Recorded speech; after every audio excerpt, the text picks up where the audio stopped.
Baiklah, Assalamualaikum warahmatullahi wabarakatuh. Perkenalkan, nama saya Nita Nisa Fatima dengan NIM PO 71320325 dari jurusan Teknologi Laboratorium kelas B. Jadi di video kali ini saya ingin menjelaskan tentang pemahaman saya mengenai anatomi fisiologi tubuh manusia. Nah, jadi yang mau saya jelaskan itu seperti ini dan seperti ini. Kemudian gerakan-gerakan dalam tubuh, misalnya seperti ini, kemudian seperti ini, dan lain-lain. Baiklah, di sini saya akan menjelaskan pemahaman saya tentang bagian-bagian tubuh. Nah, di sini itu ada gambarnya. Nah, gambar ini saya dapatkan melalui internet. Nah, pertama itu ada yang namanya frontal, kemudian parietal. Nah, ini tuh parietal, kemudian temporal, kemudian occipital, kemudian cervical, thoracal, lumbal, sakral, humerus. Kemudian ada radius, ulna, kemudian ini itu costae, sternum, coccyleus,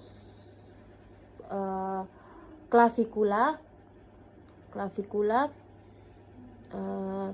scapula, processus zyphoideus.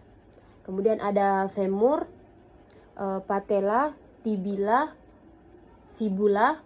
Kemudian ada metacarpal dan ada metakarsal. Terakhir metakarsal. Setelah saya akan mempraktekkan.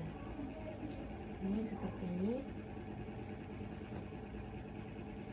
Kemudian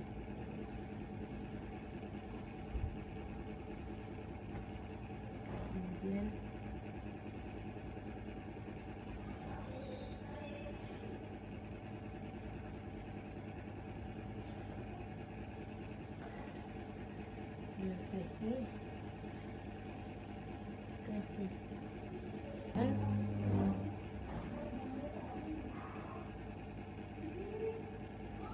kemudian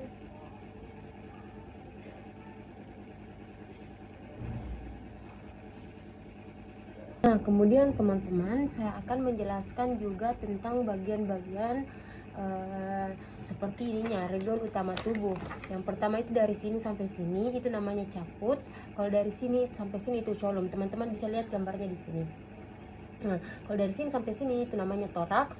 Kemudian dari pusat sampai sini itu namanya abdomen. Kemudian dari yang seperti ini itu namanya pelvis. Kemudian dari ujung sini sampai ujung sini itu namanya extremities superiores. Kemudian dari sini sampai di ujung kaki itu namanya extremities inferiores. Oke, baiklah teman-teman, di sini saya juga akan menjelaskan posisi-posisi anatomi, entah itu di bagian depan, belakang, samping, kanan, kiri. Jadi yang saya tahu itu yang pertama di bagian depan. Nah, di bagian depan itu ada namanya bidang mid sagittal. Bidang mid sagittal itu lurus vertikal. Kemudian dia berada di tengah, dia yang akhirnya membelah tubuh saya menjadi dua, yaitu kanan dan kiri. Kanan di sini disebut dengan dextra, kalau kiri di sini disebut dengan sinistra. Kemudian ada namanya paramedian. Jadi kalau paramedian itu seperti contohnya di atas seperti ini. Jadi paramedian itu dia berada di sini juga. Kemudian yang ketiga itu koronal. Kalau koronal itu yang kita ketahui, yang saya tahu adalah dia itu depan dan bagian belakang. Jadi dia depan dan bagian belakang. Anggap ini patung. Anggap ini adalah patung tubuh manusia. Jadi bidang koronal itu bagian sisi depan dan bagian sisi belakang. Kalau bagian sisi depan itu disebut dengan anterior.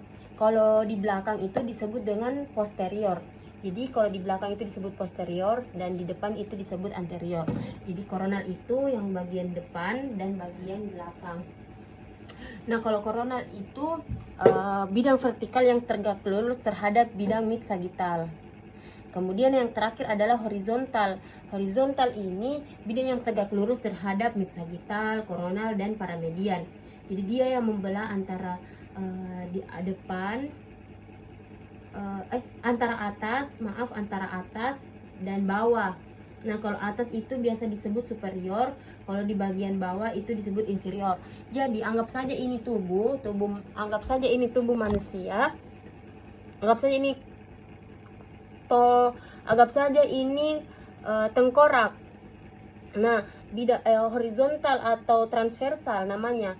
Jadi dia itu membelah dua antara bagian tubuh bagian atas dan bagian tubuh bagian bawah. Jadi dia itu bidang vertikal yang tegak lurus dengan bidang mid sagittal, koronal, dan paramedian. Nah, itu saja. Terima kasih. Nah, teman-teman, seperti itu video anatomi dari saya. Banyak sekali kurangnya, mohon dimaafkan. Saya akui masih banyak kurangnya, dan saya harus belajar lagi tentang dasar-dasar anatomi. Terima kasih. Wassalamualaikum warahmatullahi wabarakatuh.